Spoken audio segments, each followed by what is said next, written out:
Glad to be hosting it. I'm Stephanie Flanders, Head of Economics and Government. We have a lot to cover.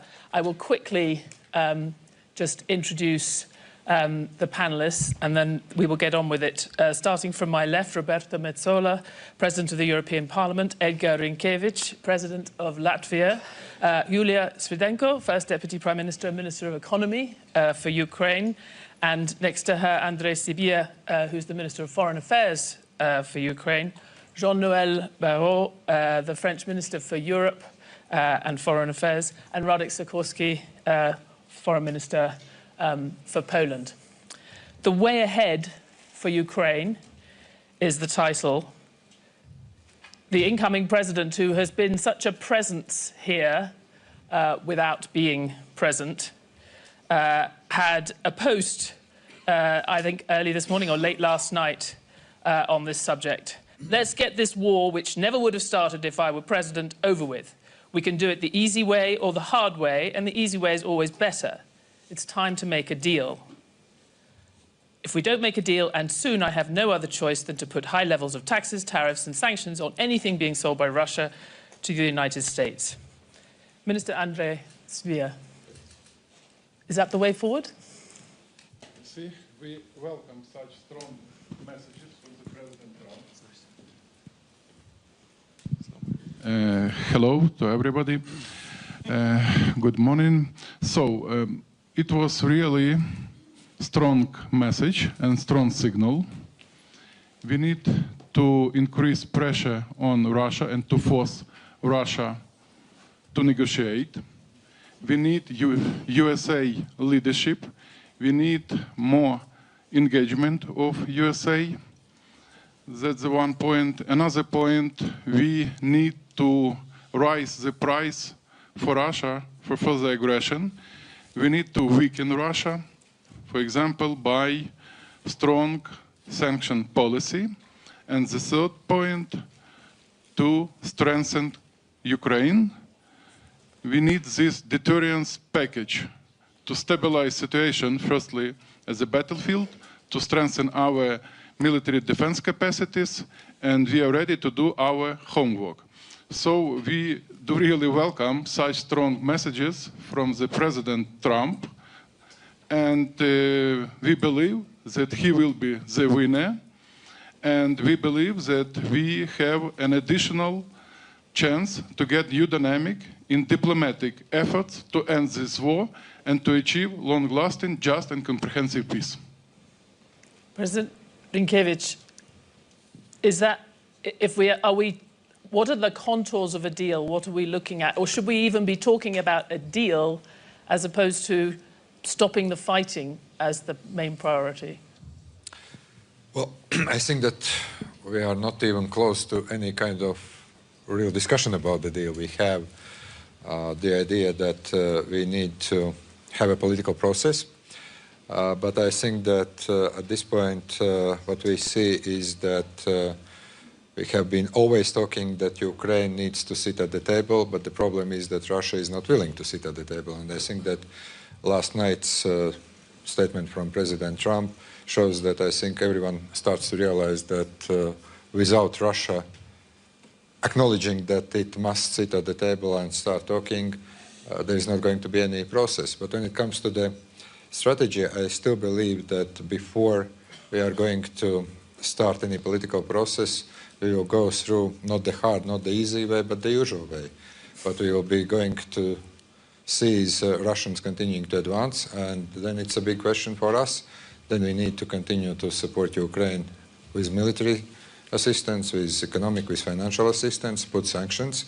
But I also believe that finally, if we really want to make a change, we must make a decision to transfer those 300 billion euros that are frozen in Russian assets to Ukraine. I think in that case, we would solve support for Ukraine. That would be a very clear message to Russia, and that also would show the way how we can force Russia sitting at the table. What would be the mechanics of the agreement? Well, that's a big question, but I think that before we start talking about that, there are at least two principles that we need to take into account. Ukraine must play a major role in this, and Europe should be part of this discussion. Minister Barrot, we've heard about the importance of Europe still maintaining its support and indeed increasing its support, and President Zelensky had some pretty pointed remarks on that. Is the onus, having heard quite strong words from President Trump, is there also a lot of pressure now on European leaders? I'm thinking even of getting over the objections of Prime Minister Orban to extending the sanctions, which would otherwise expire next week. I mean, there's plenty for Europe to do here. Absolutely, and if Europe has supported the heroic Ukrainian resistance over 3 years now, this is because the fight of the Ukrainians is bigger than themselves. It's about Ukrainian territorial integrity, but it's also about European security and about international law. And because Europe cares about its own security, about international law, it has been the #1 financial partner of Ukraine for the past 3 years. And since we're speaking about the Russian frozen assets, it's taken a historic decision by the EU to impose sanctions and to seize the proceeds from the Russian frozen assets to build up a loan with G7 partners, $50 billion, that is going to help the Ukrainians face their liquidity needs for the months to come. But that's just one part of our support that needs to keep building up until the moment when our Ukrainian friends will decide that the time is ripe to enter in negotiations. Our responsibility and the only strategy, the only sort of possible strategy for us is to give them the strongest possible hands when this decision when the negotiation will start. Everyone has to play its role. The US have to put the pressure on Russia and increase the cost of Russia to continue waging its war of aggression. The European partners of Ukraine need to provide them support to enter this negotiation with the strongest possible hand and to get ready to provide the security guarantees to ensure this peace will be lasting and that security of our continent will be preserved going forward. Roberta Metsola, I just want to, we will get to the point of the security guarantees because it's obviously fundamental, but on this question of the pressure on Europe now, and specifically when we talk about we need to maintain the pressure, increase the pressure on President Putin, there's been a lot of criticism of the implementation of sanctions. There's now even a question mark about the continuation of sanctions. There's a lot to do.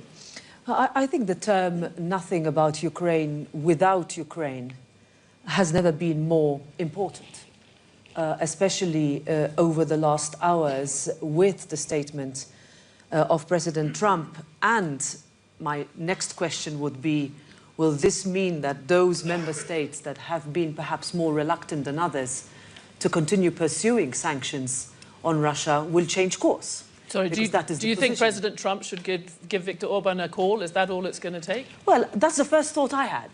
Because if we are looking back and saying that the European Union has shown we can do this when things get really difficult, that the European Union has shown unprecedented unity, where it would otherwise have been impossible in the past years.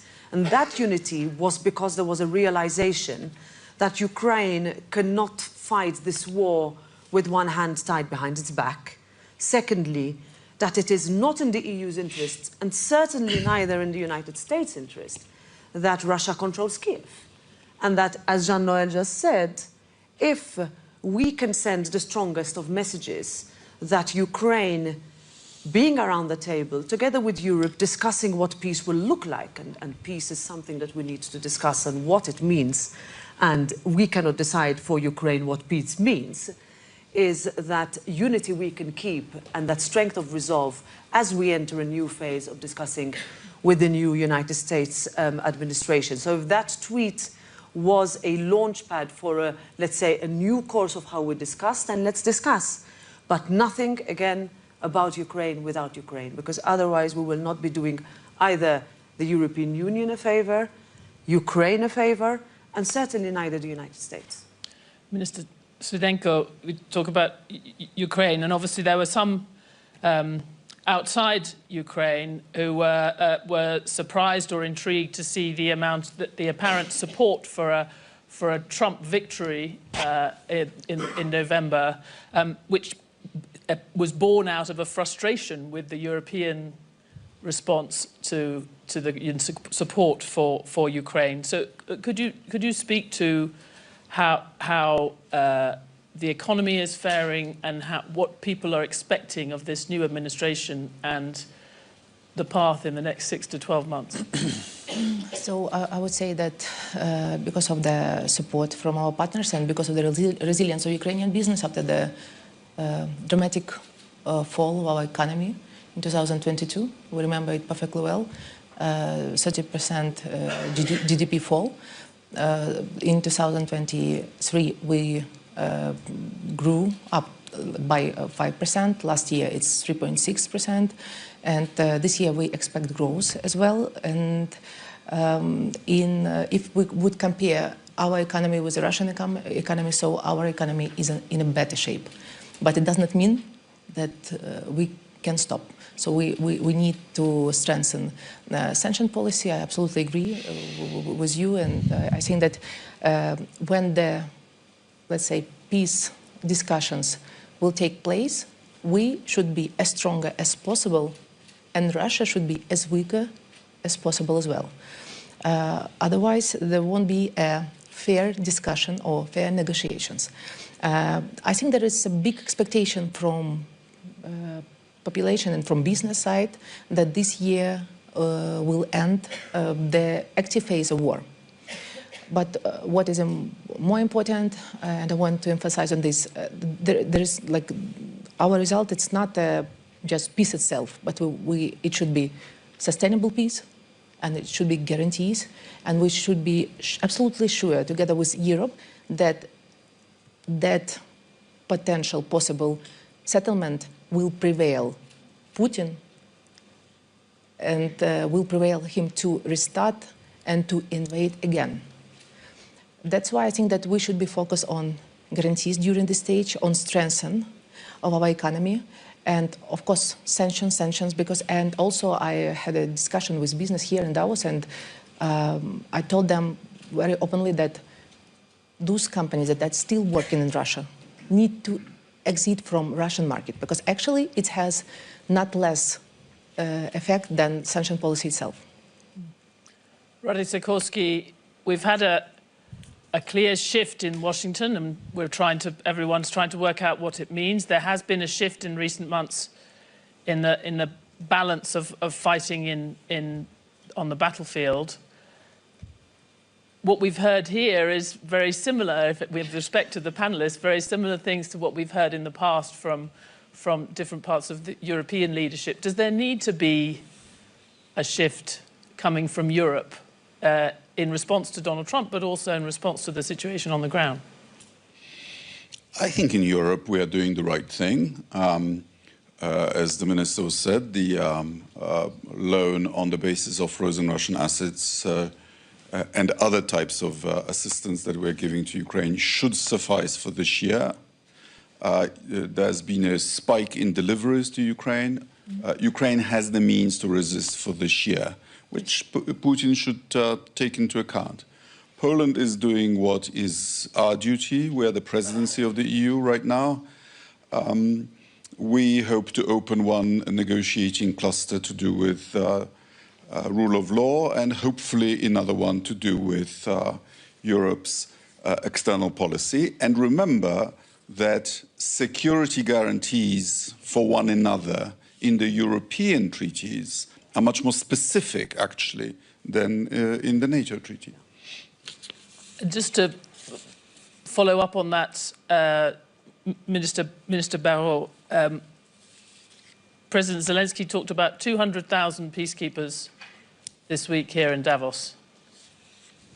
Do you think that's about right? Where are they going to come from? Well, my view is that the 21st century probably started on February 24th of 2022, with the end of the era of the peace dividends. People have to get used to the idea that we're going to permanently need to spend more and to do better in terms of protecting our own security. And the first rendezvous, the first moment when this question is going to be asked is the enforcement of any peace agreement that will be struck, that will need to be consented by the Ukrainians, because there cannot be any just and durable peace that would imply a capitulation by the Ukrainians, but that will be guaranteed one way or another by international partners, and including, of course, European countries. These are discussions that we've been having internally in dedicated forums in order to try and start thinking about what such security guarantees might look like. But more generally, what I think the public should realize is that we're not going back to the pre-February 24 era, and that we're going to start doing much more to ensure the security in our neighborhood. But just on that specific, when are the budgets going to reflect that? Because if you can understand why President Zelensky would say, look, the US is the only one that has to be a fundamental part of these forces, because we don't see European governments seriously recognizing the things that you've just talked, this 21st century that you've recognized. Several governments haven't even been able to pass a budget, let alone start seriously increasing their defense spending. So do you understand why people just think it's not credible to be saying what you're saying?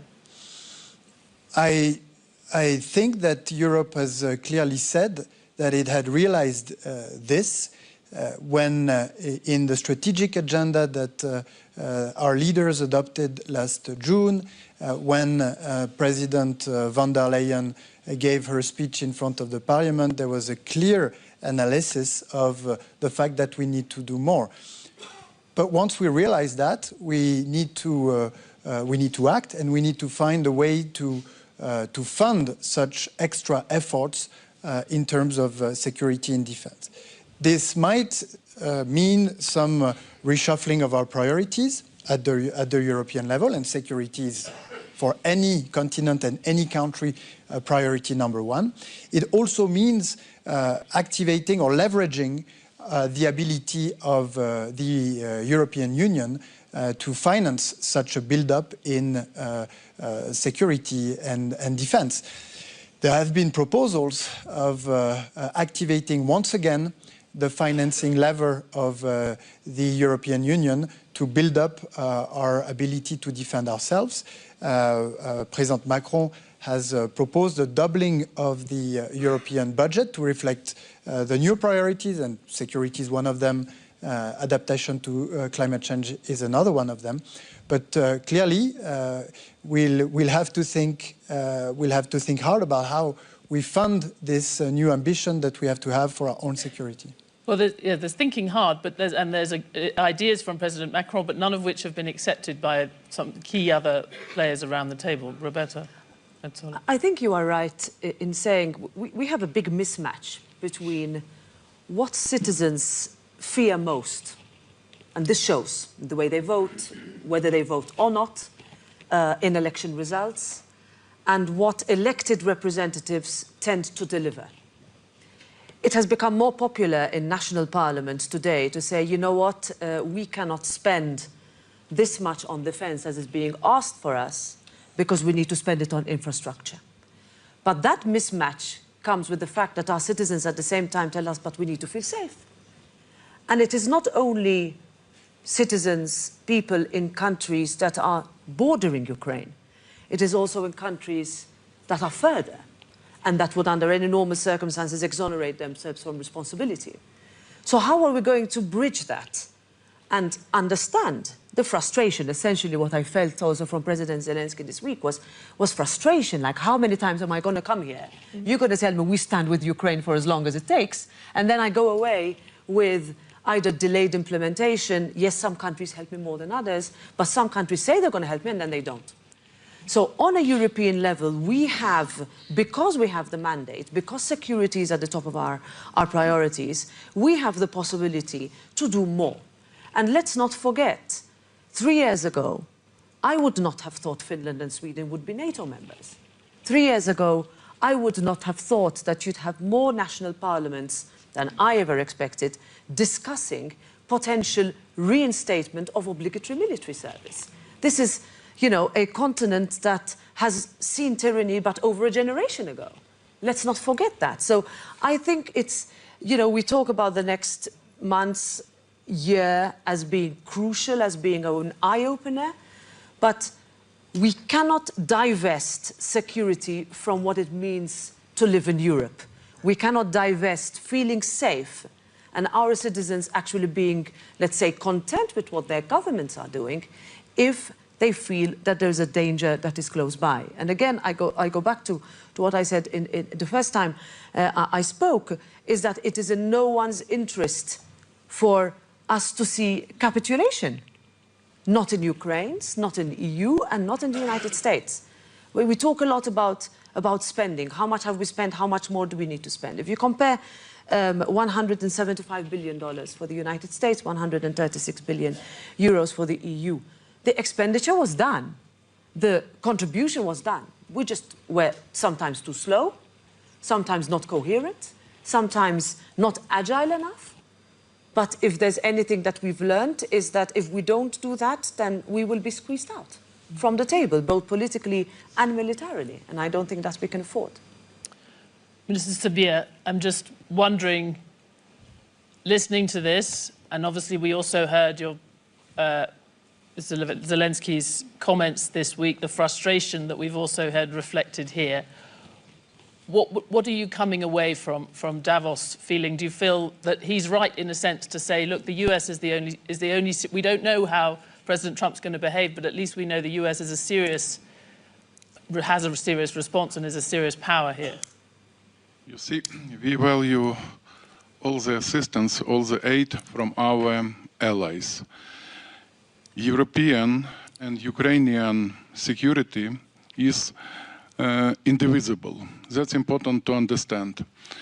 And also I would like to point out one very important issue.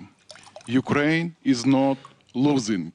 In February, we will mark 3 years of this brutal Russian aggression. Probably a few people believe that Ukraine could prevail 3 years ago. Yes, maybe at that stage we should expect more decisive decisions. And probably we should not be in such a situation in which we are now. Yes, we are not in the strongest position now. That's true. That's why it is so important to fulfill this concept, peace through strength. And we have clear understanding of this concept and of the elements of this concept which could strengthen our positions right now. The outcome, from my humble opinion, the outcome of this war will shape a new global security order.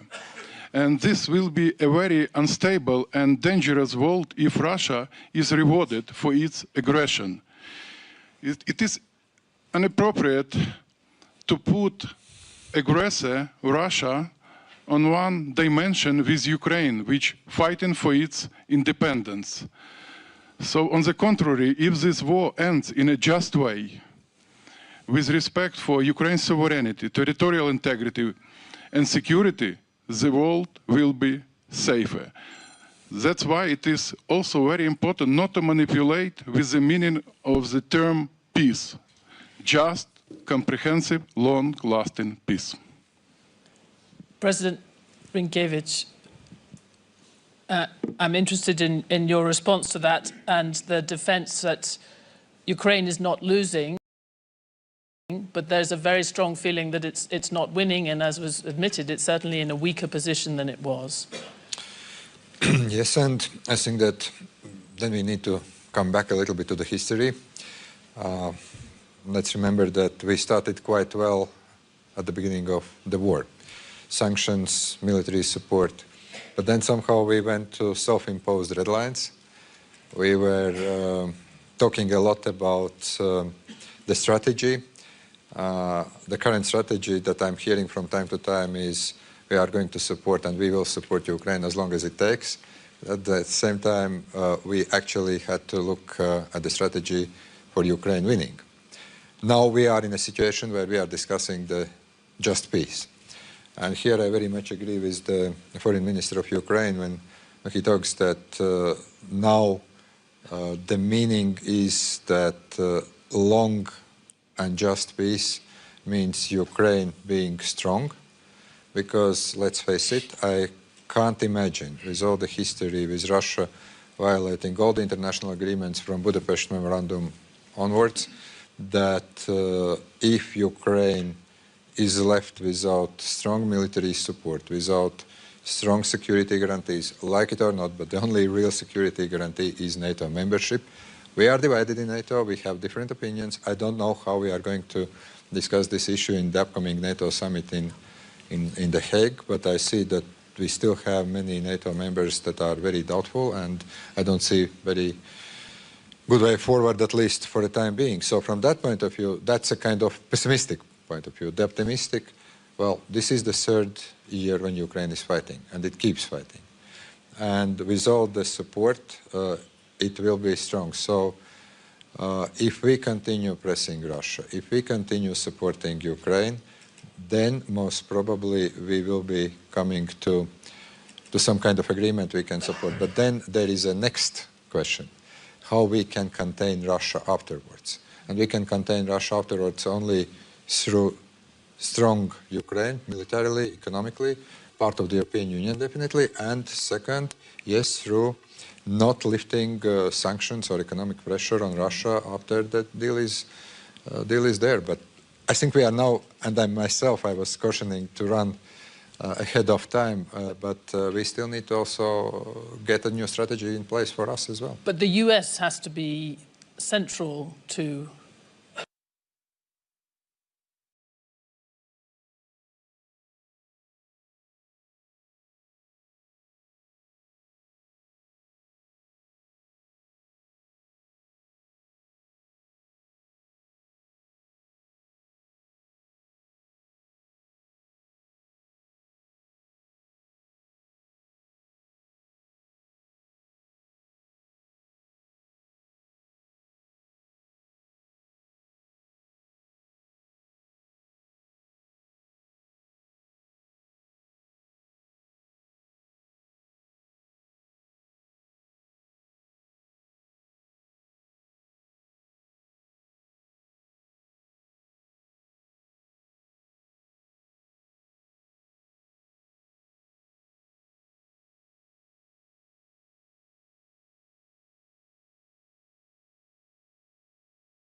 Listen, but Roberta Sikorski, you know, one thing that from the first administration, Trump administration, from everything we've seen so far, the sort of the most optimistic approach comes from accepting he likes to do deals and he likes to announce peace, and many people have said he wants peace. The downside is perhaps that if he does a deal, he's going to want to lift sanctions, he's going to want to potentially remove all pressure from President Putin and Russia, even though many in Europe would still think he posed a serious threat. So I just wondered... Well, that's speculation. What has actually happened is that the President of the United States has issued an ultimatum to to Putin. Make terms of ending this war or else. And as I read Putin, he has a tendency to overplay his hand.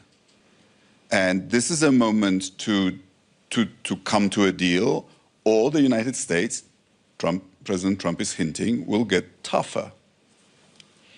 We're in a better place than we were 48 hours ago. And let's also remember that when Russia loses a war, historically, in the past, every time, after the Crimean War, after the Russo-Japanese War, after being knocked out of World War I, after losing in Afghanistan, after losing the Cold War, there are always reforms. So Ukraine winning this is important not just for Ukraine and for the European security architecture, but also for Russia and its people. But at the same time, as Russia is being given the ultimatum, put under pressure potentially, we see a broadening and a very kind of clear broadening of Russia's antagonism against the West. Only yesterday we had the UK Defence Minister announcing the aggressive moves of the Russian ship in the Channel. We've had much discussion around the Baltic and the cables. So, at the same time as this is happening, Putin is threatening Europe on a wider front and in potentially in a much more open way. Well, of course. Putin is repeating the mistakes of Soviet leadership. The Soviet Union took on the West and lost. He himself is on the record saying that under Brezhnev, the Soviet Union overspent on the military and bankrupted the country. And he was very insistent that this mistake should not be repeated. And he's doing exactly that. Russia has taken on all of Europe, has antagonized countries that were previously friendly or neutral, Nordic countries, the place where the Russians were keeping their money, the UK. Hybrid war doesn't mean just being a nuisance on the internet. Hybrid war means cyber attacks, means arsons, means assassinations, means hostile actions in the Baltic Sea, in the English Channel, and so on. We have it all the time. And we need to take action. I've closed down a Russian consulate in Poland. We've reduced the area where Russian diplomats may travel to make it more difficult for them to service their agents. Our security services have agreed that the Russians who are trying to destroy the European Union should not benefit from the privileges of the Schengen area. So when you have a Russian diplomat in one EU country, they should be able to travel only in that EU country and not all over Europe, servicing agents perhaps in another country. These are very practical things that we can do to limit their capacity to do damage. Minister Barrot, I just want to follow up on what I was saying about the Russia and what Minister Sikorski has just said. That is part of this effort to build European public support for this war, but also the broader effort it involves. Speaking more about the many-layered aggression that we're now seeing from Russia, for the grey war, if you like. Yes, indeed. And I agree with everything Radek just said. And if I referred earlier on with a perhaps provocative comment on the beginning of the 21st century, this is precisely because despite of all that happened, including in Ukraine with Russia, something radical happened on February of 2022. It is a fundamental mutation of the threat, a threat that has morphed into a full-scale invasion, with then Vladimir Putin internationalizing this war into Asia, and then weaponizing information, weaponizing migration against Poland, weaponizing energy prices, like he's been doing against Moldova and other countries in Europe, meaning that the threat has crossed a new threshold that requests from our end a new posture in terms of security for our continent. And this needs to be very clearly explained, because there is no going back to earlier years when the threat did not cross such a threshold. And this needs to be understood in Europe, but this also needs to be understood in the US. And I agree with what Radek said. Recent comments by representatives of the incoming administration tend to suggest that there is an understanding now in Washington that there is no possible bad deal for Ukraine that would at the same time be a good deal for Europe and the US. Radek, just to supplement what I said, because the confrontation with Russia has already melted the main, but it also goes beyond our continent. As we speak, there is an air bridge of Russian equipment from Syria to their bases in Libya. In Africa, Russia is engaging in a classic colonial exercise of sending mercenaries and soldiers and using despoiled African raw materials and wealth to extend Russia's influence in Africa. The southern tier of the European Union is, of course, affected by this. We should not permit Russia to capture permanently bases in Africa and to be able to do what they do on the Polish-Belarusian border, which is to switch on and off huge migration flows so as to try to enable politically the far right in the European Union, so as to destroy the European Union through the political process, because that's the objective. Okay, we have a few minutes for questions, and I know that there will be lots. Just if you could keep them brief, and I'll be looking for the rising intonation at the end of a sentence that involves a question. Okay, here first.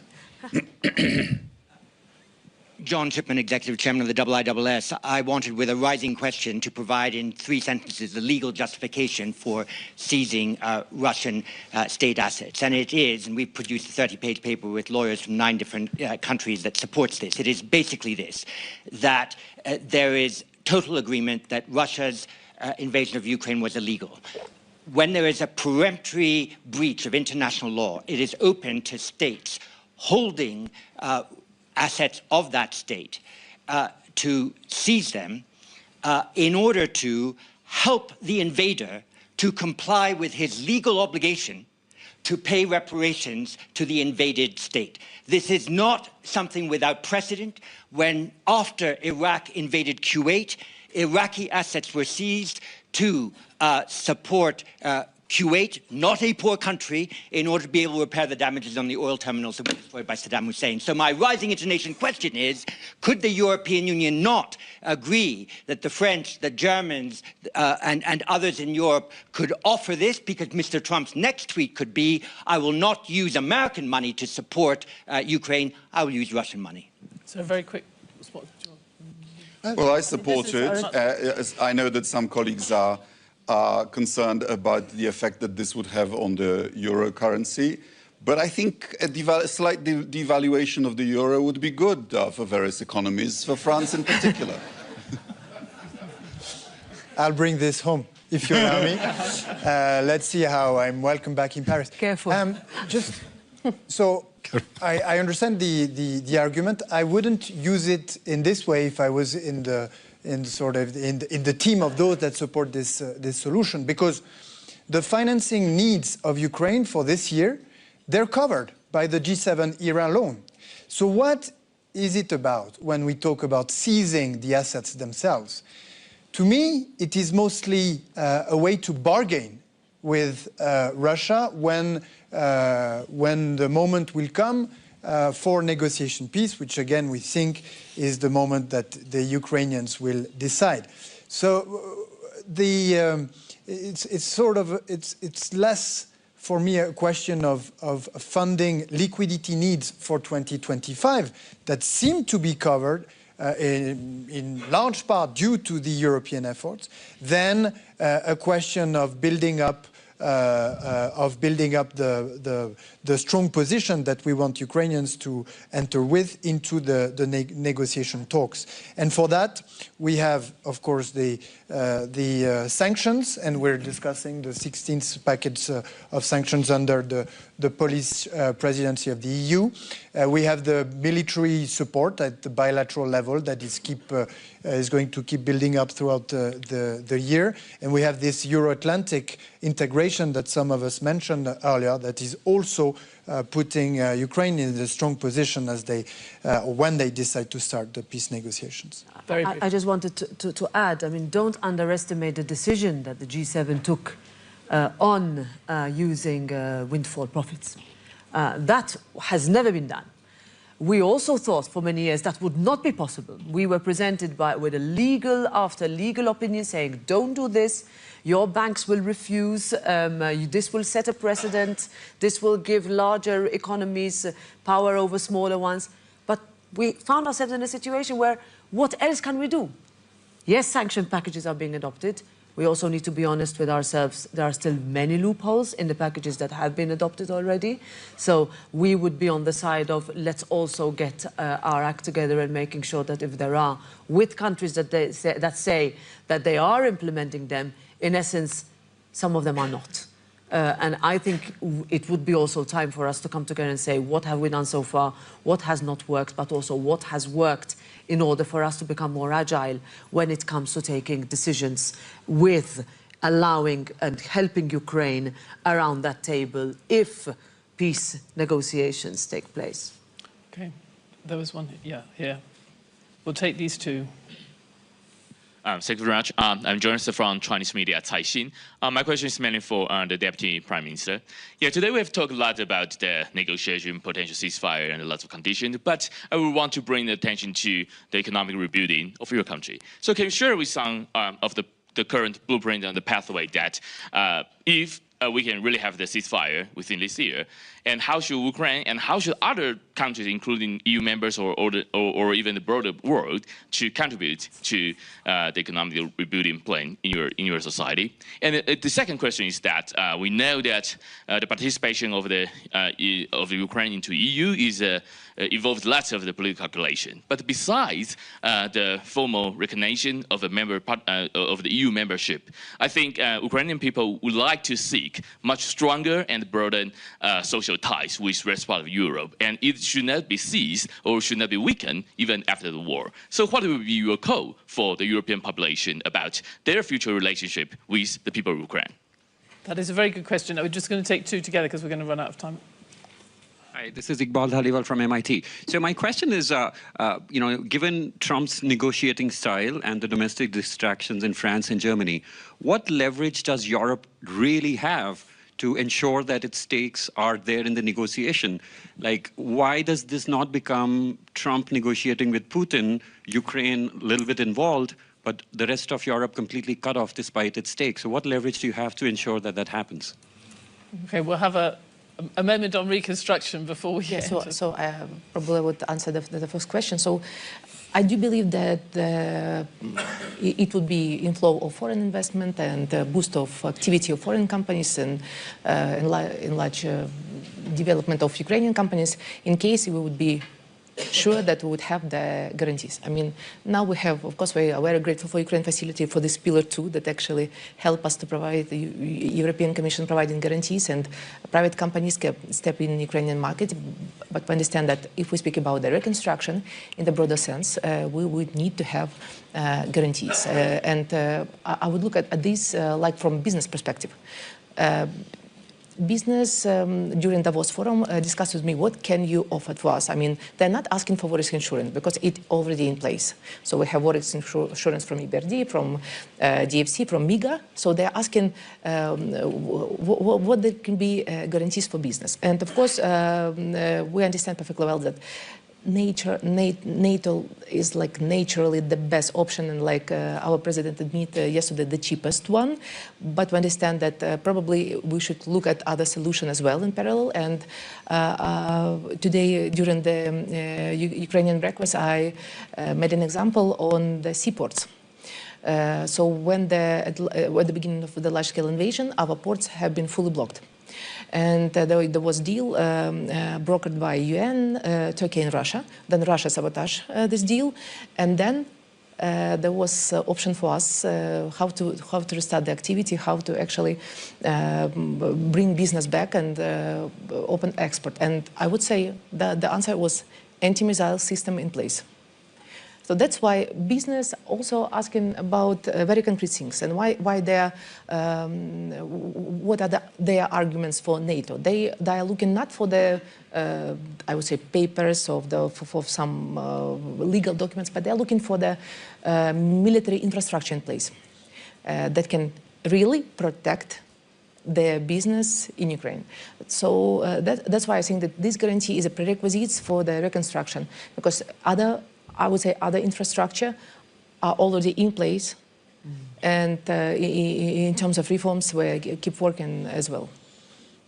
President Rinkevich, do you want to respond briefly to that? I mean, there is clearly a risk that any negotiation that happens, or at least a good part of the way forward for Ukraine, will be mapped through Truth Social posts and phone calls between Donald Trump and President Putin. Well, but I think that the answer how Europe can be relevant is actually given already almost by each and every panelist. Number one, keep supporting Ukraine. If you are the player supporting of Ukraine, I think that everyone should take this into account. Sending all the military aid, also financial, economic support, and I know that there is ongoing discussion who does more, EU or the United States. Actually, the figures I'm seeing still show that actually the European Union is providing totally more support to Ukraine in all fields. So that's number one.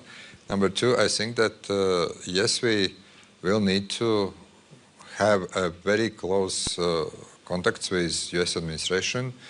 We have to be, let's say, visible and present also in Washington when it comes to all those discussions. Leaders of EU member states, parliamentarians, everyone. There is no other way around. But if President, I mean, as Radoslaw Sikorsky pointed out, you have an or else threat in that post.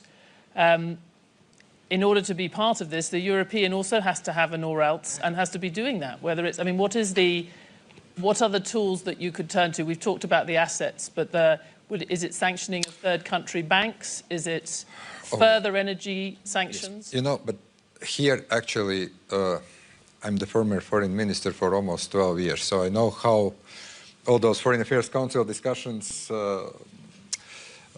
sometimes happen, and I'm sure nothing has changed since I've left almost 2 years ago. Look, we do have still issues that we have to address. Secondary sanctions when it comes to the EU sanctions. We don't have those. US have. Number two, we do have the situation which we need to address because loopholes involve third countries.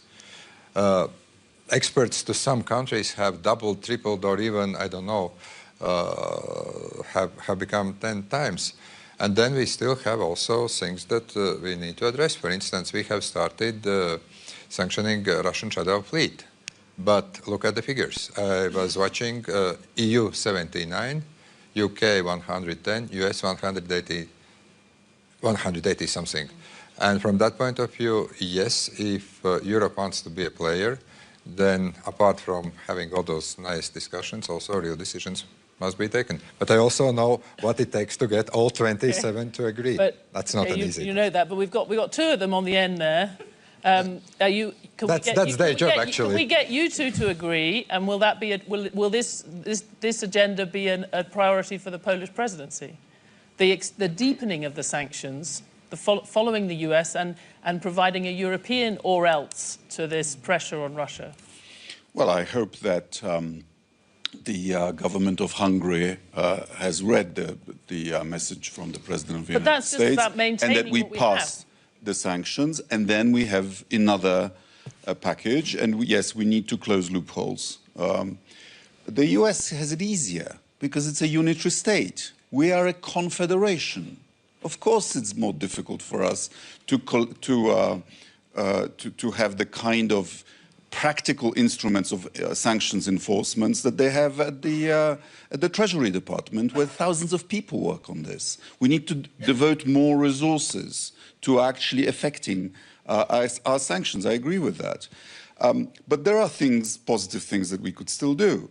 The money, as you were saying earlier, for European defense has to come from somewhere, either from increased contributions by the member states, or from EU funds, or from debt. I don't think we want to pay more, but we certainly could make own resources of the EU bigger to service the COVID-era loans and also to address a new emergency, which is defense.